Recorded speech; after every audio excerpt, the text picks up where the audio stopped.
Surya, welcome to GVRC News. Draksharama సెంటర్లో కూటమి నేత బాసంశెట్టి సత్యంచే భారీ బహిరంగ సభ ఏర్పాటు. 2024 ఎన్నికల్లో ఎన్డీఏ కూటమి ప్రభుత్వాన్ని బలపరుస్తూ రాష్ట్ర ప్రజలు 164 సీట్లతో భారీ విజయాన్ని అందించిన శుభదినం జూన్ 4న పురస్కరించుకుని కూటమి పార్టీ ఆధ్వర్యంలో అంగరంగ వైభవంగా సంబరాలు జరుపుకున్నారు.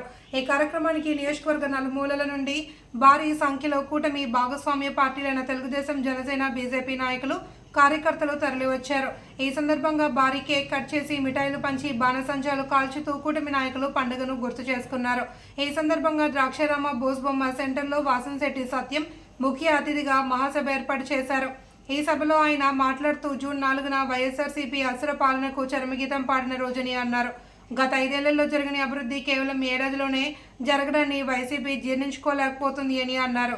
ఈ కార్యక్రమంలో ద్రాక్షారామ సర్పంచ్ కొత్తపల్లి అరుణ, పెంకే సాంబశివరావు, డాక్టర్ మడక రాంబాబు, వాసంశెట్టి శ్రీనివాస్, కట్ట వీరఫణికుమార్, యాట్ల శివ సంతోష్, శీలం వీరభద్రరావు, కొప్పశెట్టి సత్యనారాయణ, పితాని వీరభద్రరావు, కుక్కల అర్జున్ రావు, అధిక సంఖ్యలో కూటమి నాయకులు, కార్యకర్తలు పాల్గొన్నారు.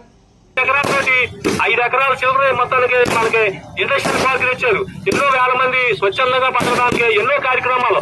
ఎందుకంటే రాష్ట్రంలో ఆయన మంది ముఖ్యమంత్రి కాబట్టి మన నియోజకవర్గం బాగుపరచాలి అని ఎక్కడెక్కడో గ్రాంట్లు, ఈఎస్ఐ గ్రాంట్ల నుంచి, ఆర్ఎన్బి మినిస్టర్ నుంచి, పంచాయతీరాజ్ మినిస్టర్ నుంచి మనకు అన్నింటికన్నా ఏంటంటే వీరికి పవన్ కళ్యాణ్ గారు బాగా ఇష్టడు కాబట్టి ఈయన ఆ శాఖ నుంచి అప్పుడే ఇంచుమించు 120 కోట్ల రూపాయలు గ్రాంట్లు పట్టుకొచ్చి ఇవాళ ప్రతి పంచాయతీని గుంటలు లేని రోడ్లు అన్ని చేస్తున్నారండి. మనం పండగ చేసుకునే రోజు, మనం పండగ చేసుకుంటున్నాం ఈ రోజు. కానీ కొంతమంది ఈ పండగని అపహాస్యం చేయడానికి వెన్నుపోటు తినమంటున్నారు.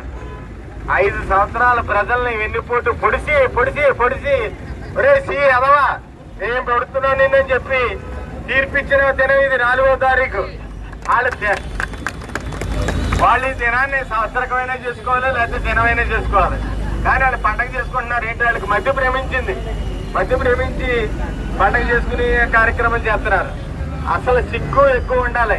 5 సంవత్సరాలు ప్రజల్ని నానా ఇబ్బందులు పాలు చేసి ఒక రోడ్డు లేదు, ఒక అభివృద్ధి లేదు, ఏమీ లేకుండా ప్రజల్ని మగ్గబెట్టారు 5 సంవత్సరాలు. ఆ తీర్పే 4వ తారీఖు తీర్పు. ప్రజలు ఇచ్చిన తీర్పు 94 స్ట్రైక్ రేట్ తోటి 164 సీట్లు సాధించారంటే ప్రజలు ఎంత తిరుగుబాటు చేసి వాళ్ళని అదవలు చేశారు అన్నది ఈ రోజుకి కూడా వాళ్ళకి ఆ బుద్ధి రాలేదు. బుద్ధి రాకుండా ఇవాళ సంబరాలు చేసుకుంటున్నారు. దేనికి సంబరాలు? ఏం చేశారండి సంబరాలు? ఈ ఉన్న అస్థిరత్వం కూడా కాపాడుకోలేకపోయిన పరిస్థితి ఇది. త్వరలో వాళ్ళకి మళ్ళా ఇంకా మొత్తానికి చెక్ పెట్టే రోజు వస్తుంది. స్థానిక సంస్థల ఎలక్షన్ వస్తున్నాయి. మన జనసేన పార్టీ ఇన్ఛార్జి గారు చంద్రశేఖర్ గారు మనకి ఎప్పుడు అన్నట్టుండి ఈ యొక్క నియోజకవర్గంలో యొక్క ఇబ్బందులు ఏమైనా ఉన్నా సరే సుభాష్ గారికి తెలియపరిచి మనం ఇది చేయాలని ఎప్పుడూ అన్నట్టు ఉంటున్నారు. అలాగే జనసేన కార్యకర్తలు కూడా ఎప్పుడూ తెలుగుదేశం కార్యకర్తలకు అన్నట్టు ఉంటున్నారు.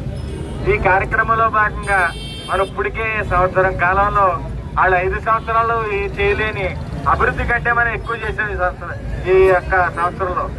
124 కోట్లు పట్టుకొచ్చిన సుభాష్ గారు కొంతలేని రోడ్లు అయితే, యూత్ రోడ్లు, ఒక కాజులూరు మండలంలో మన బ్రహ్మాండమైన ప్రణాళికతోటి సిమెంట్ రోడ్లు ఇవన్నీ చేస్తున్నారంటే మన యొక్క కూటమి ప్రభుత్వం విజయం ఇది. మనం సగర్వంగా చెప్పుకునే విజయం ఇది. మనం సగౌరవంగా చెప్పుకునే విజయానికి వాళ్ళు ఎందుకు ప్రజల్లోకి వచ్చి ఎన్నిపోటు అంటారు? ఎవరినెవరు ఎన్నిపోటు పొడిచారు? ప్రజల్ని ఎన్నిపోటు పొడిచి సీఎని కాలుతో దండించుకుని ఇలా మూలలు కూర్చోకుండా ఎన్నిపోటు పొడిచారు, ఆ పోటు పొడిచారు, ఈ పోటు పొడిచారు. అసలు వాళ్ళకి పిచ్చెక్కిపోయింది. అభివృద్ధి లేదన్నాళ్ళు. మనం చేస్తున్నాం అభివృద్ధి. మన చంద్రబాబు నాయుడు గారు, పవన్ కళ్యాణ్ గారు, లోకేష్ గారు, మన మోడీ గారు హయాంలో మనం చేసుకునే అభివృద్ధి రాష్ట్రం అంతా సుభిక్షంగా ఉంది. ఇంకొక సంవత్సరం కాలంలో మనకి ఇంకా ఇబ్బందులు ఉన్నాయి. రోడ్లు అండి వస్తున్నాయి, ఒక్కో రోడ్డు ఇంకా కొత్త రోడ్లు రావాల్సి ఉన్నాయి. అలాగే శ్మశానాలు బాగు చేయాలి. అలాగే ఇవన్నీ రకరకాలు ఉన్నాయి. సంవత్సరం కాలంలో మంచి ప్రణాళికతో సుభాష్ గారి అన్నింటికి పూర్తి చేయడానికి మంచి ప్రణాళికతో ఎదురుకెళ్తున్నారు. అలాగే మన ద్రాక్షారానికి సమీపంలో పారిశ్రామిక హబ్బు. ఈ హబ్బుకి ఇప్పుడు తెలియదు, మీకు సంవత్సరం పోయిన తర్వాత తెలుస్తుంది ఎన్ని పరిశ్రమలు వస్తాయి, ఇక్కడికి ఎంతమందికి ఉద్యోగ అవకాశాలు వస్తాయి, ఆఖరికి సాఫ్ట్వేర్ కంపెనీలు కూడా మన నియోజకవర్గానికి తీసుకురావడానికి కృషి చేస్తున్నారు. ఇవన్నీ చేస్తున్నారంటే వాళ్ళు చూసి హర్షిస్తే ఏమన్నా ప్రజలకి ఇబ్బంది ఉండదు. కానీ అక్కర్లేని ఆరోపణలు, అక్కర్లేని విషయాలు, వీళ్ళు దూసుకు తినేస్తున్నారు, లేకపోతే ఏదో చేసేస్తున్నారు, ఏదో చేసేస్తున్నారని చిల్లి కూతలు, కాకి కూతలు ఎన్ని పోతున్నారు. మీరు ధైర్యంగా చెప్పండి. ఎవరైనా సరే తెలుగుదేశం కార్యకర్త వేళ కూటమి నాయకులందరూ కూడా కాలరేఖలు చెప్పుకోవాల్సిన రోజు. మేము అభివృద్ధి చేస్తున్నాం, ఇంకా చేస్తాం, ఇంకో సంవత్సరంలో పూర్తి అభివృద్ధి జరుగుతుందని మన వాళ్ళందరూ యథాఖ్యవలసిన పరిస్థితి.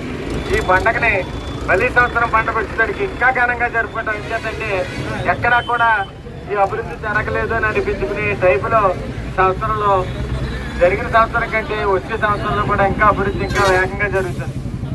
ఎక్కడా కూడా దీని ఊరి నుంచి కూడా కార్యకర్త వచ్చి మాకు ఇది జరగలేదండి, కొత్త రోడ్డు అవ్వలేదండి, లేదా ఆ రోడ్డు అవ్వలేదండి అని ఛాన్స్ కూడా ఇవ్వకుండా మనం ఎదరికి అభివృద్ధిని తీసుకెళ్తాం. ఈ అభివృద్ధిని మనం అందరం కూడా ఈ రోజుని చంద్రబాబు నాయుడు గారికి, పవన్ కళ్యాణ్ గారికి, అలాగే మన లోకేష్ గారికి కూడా ధన్యవాదాలు చెప్పుకోవాల్సిన రోజు.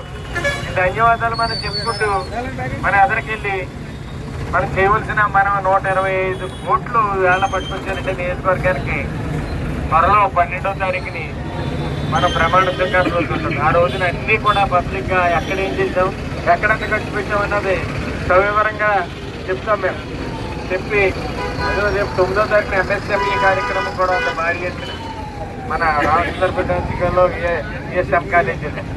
అందులో కూడా మనం పేదలకి ఏం చేసుకునే వాళ్ళకి కూడా